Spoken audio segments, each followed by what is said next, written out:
Author's note: this video is my review of Sonic the Hedgehog 2020, based on Sonic the Hedgehog by Yuji Naka and Naoto Oshima, directed by Jeff Fowler, published by Paramount Pictures, Sega Sammy Group, Original Film, Marza Animation Planet, and Blur Studio, starring the voice of Ben Schwartz as the fastest thing alive, and featuring James Marsden, Tika Sumpter, Lee Majdoub, Adam Pally, Neil McDonald, Frank C. Turner, Natasha Rothwell, Debs Howard, Elfina Luck, Shannon Chan Kent, and Jim Carrey as Dr. Ivo Eggman Robotnik.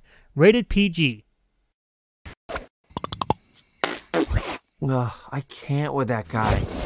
I can't believe that average hedgehog decided to break into the big leagues of video game movies.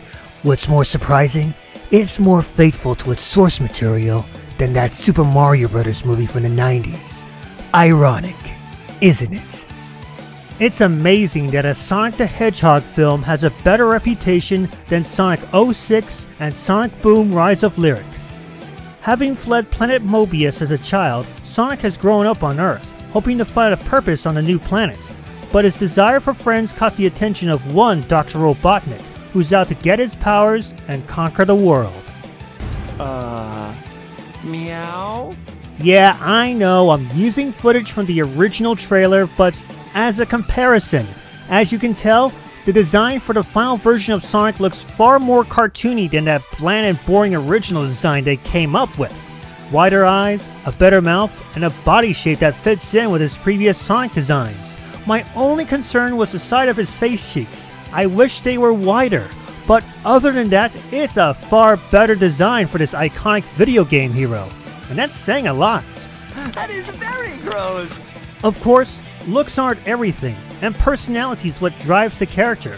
While Sonic still had his way past cool groove, he's been lonesome since he had to leave his childhood behind. Always talking to himself, has rejection issues, and has a fear that someone would take his powers away. And deep on the inside, he really needed a friend to help him out after what he went through. Now do you all realize why Sonic needed friends in the first place? You're right, it was lame. Gift shop was cool though. At first, I didn't much care for the Donut Lord himself, Tom Wachowski, especially at the beginning of the movie, mainly because his character arc was rather dull, but as he developed a friendship with Sonic, he became a far better character to observe, as we see his friendship with the Blue Blur evolve. Yes, even on a silly road trip to San Francisco. In fact, the famous barroom scene from the movie happens to be my favorite part of the film. Well, that and the final fight. Of course I want a latte. I love the way you make them! I was still surprised that Jim Carrey of all people would play Dr. Robotnik. I'm even more surprised that he managed to fit in that character pretty well.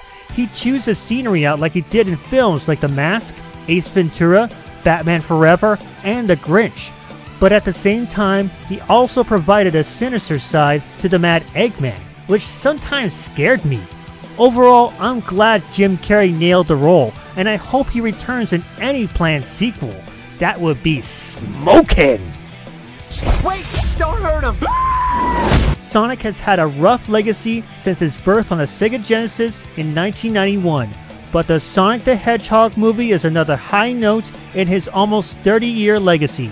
It's fun, it's cartoony, it's fast, and it's how to do a fun story of the fastest thing alive. I'd check it out before this way past cool film dashes away from the box office. You won't regret it. I was not expecting that. But I was expecting not to expect something, so it doesn't count. If I made an appearance in the sequel, I'm thinking Keanu Reeves should do my voice. What do y'all think? I would make John Wick look good. Sonic, he